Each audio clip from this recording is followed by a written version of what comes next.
Hey everyone, welcome back to Big Small Talk. Got a short reflection today from the book of Joshua. I've been going through the book of Joshua, and I think it's a pretty relevant book for these times. The beginning of the book of Joshua marks a bit of a shift from the Torah, the 5 books of Moses. Moses and Joshua are very different kinds of leaders, and there's a part in the book of Joshua at the early on where Joshua encounters the commander of the Lord's army, and the commander of the Lord's army says to him, take off your sandals, your shoes, because this is holy ground. And of course, in the book of Exodus, we heard God speaking through the burning bush the exact same words. Now, it's very interesting that when God said that to Moses, he was at that time a shepherd. He was a pastoral man, and God was speaking. When God was speaking to him, and he said these words through a burning bush. Now, let's set aside that the bush was burning, but it wasn't being consumed. But what is a bush in the pastoral sense? Now, these was Moses was a shepherd in the Midianite tribe, a semi-nomadic tribe, and the bush would have been part of his everyday life, because the bush is part of the feeding or the nourishment for the sheep, right? So he would take the sheep to the wilderness, and the sheep would graze on grass, on bushes, and on anything that they can eat. And by the way, if you've ever taken a piece of paper near a sheep, they also eat paper because it smells like leaf, I guess. I don't know, but it's a wood product, it's a plant product. Anyway, but in the book of Joshua, we'll see that God spoke these words that he said the ground is holy through another venue, which is the commander of the Lord's army. And this really fits Joshua's role in the history of Israel. Joshua was a man of war. So if you look at the book of Joshua, he just war. He was always commanding armies, unlike Moses, who was more of a community leader. He was a pastoral person, whereas Joshua was a commander, was a general. And so when God said, take off your sandals because you're standing on holy ground, he was speaking through the commander of the Lord's army. Now, there's a discussion who this person actually is. Is he a pre-incarnation Jesus or Christ, or is he an Michael the archangel, or was he an angel, or was he God himself? Because he did accept the worship of Joshua. So anyway, but that's not the point. The point is when God declared the holiness of the ground on which Moses and Joshua stood, respectively, it was through a different setting and through a different venue or person or channel that reflected the different roles. But that's not what I want to talk about right now, although it is related. Because in Joshua chapter 9, we see that at this stage in Israel's journey through the wilderness, they were close to their destination in the promised land in Canaan, and Joshua had just decimated all these different tribes. And in chapter 9, it says in verse 1, when all the kings of the west of the Jordan heard about these things, the kings in the hill country, in the western foothills, and along the entire coast of the Mediterranean Sea as far as Lebanon, so the kings of the Hittites, Amorites, Canaanites, Perizzites, Hivites, and Jebusites, they came together to wage war against Joshua and Israel. So the last major city that Joshua and the Israelites had destroyed, along with all of its inhabitants, was a city called Ai, or Ai, or A. Anyway, it's Ai. So I think it's supposed to be pronounced I. And all the people living around that area actually heard about this destruction that this nomadic tribe traveling through the wilderness had wrought upon these cities. And in the spiritual sense, it was God delivering judgment upon these wicked people through his people while taking them to the promised land. Now, the Gibeonites, while the other kings decided to band together and fight against Joshua, the Gibeonites had a different approach or response. They decided to deceive Joshua. They decided to deceive Joshua and the people of Israel. So if you read chapter 9 of the book of Joshua, what they did was they pretended that they were faraway travelers. They sent some delegates who pretended to be faraway travelers.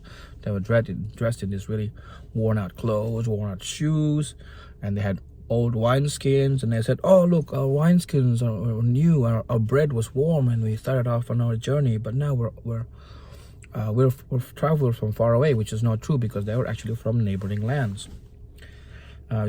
They said in verse 6, "We have come from distant country, make a treaty with us." So the idea is, they pretended, "Oh, we're not from around here, so don't destroy us. We're actually from far away, make a treaty with us, don't destroy us."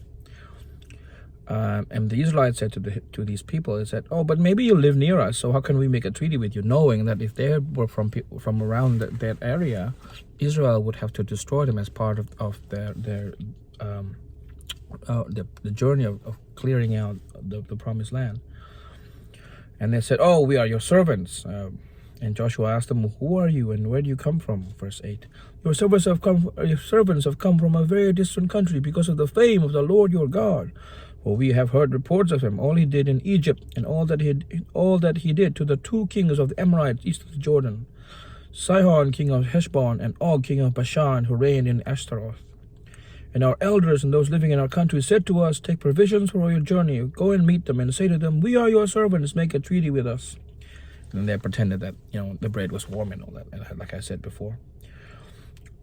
Now, it is interesting, it says here in verse 14, the Israelites sampled their provisions, but did not inquire of the Lord. I think that was deliberately put there to make a point that if they had inquired of the Lord, they would have known about the Gibeonites' deception, but they didn't ask the Lord. So the Gibeonites successfully deceived them into making a treaty with them, with these people.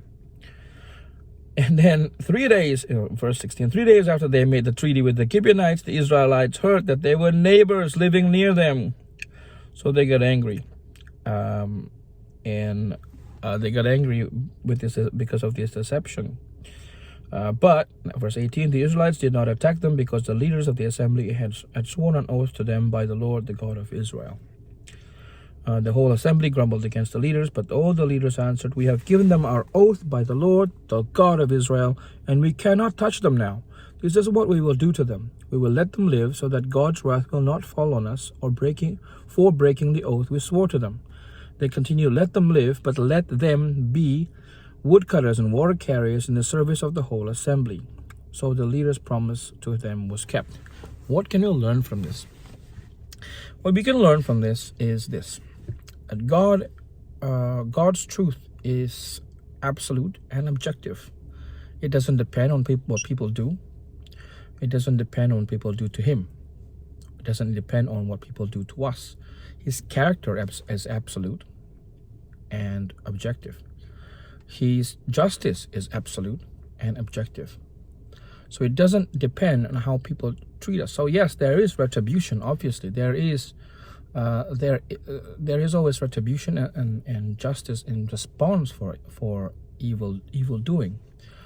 But it doesn't change the character of God. It doesn't change the character of his holiness. Doesn't change. Remember, we talked about holiness.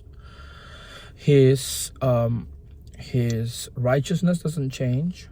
His integrity doesn't change. When he says A, he means A. It never changes just because people behave differently. Now, this is not the same as when you implore to God, and it's different. It's a topic for a different time. But even though the Gibeonites deceived the Israelites, the Israelites had already sworn an oath. They'd already promised to not harm the Gibeonites. So they had to stick to that promise. If they had broken that promise, God would have been angry, not just with the Gibeonites, but also with the Israelites, because they had broken the promise. And they would have transgressed against the character of God, who holds on to his promise. So it doesn't matter what other people say. Even though we are living in a time where there's a lot of deception, where every single day we are being deceived by the people who rule over us, by the people by the media, who pretend to tell us the truth about the news, about what is going on in the world. We are being deceived left, right, and center by so many different people. But we cannot change. We cannot let this change our character. We cannot be deceivers ourselves. We do not repay evil for evil. We do not repay deception for deception. We must retain, as people, as children of the living God, we must retain our integrity as people of the truth. This should never ever change.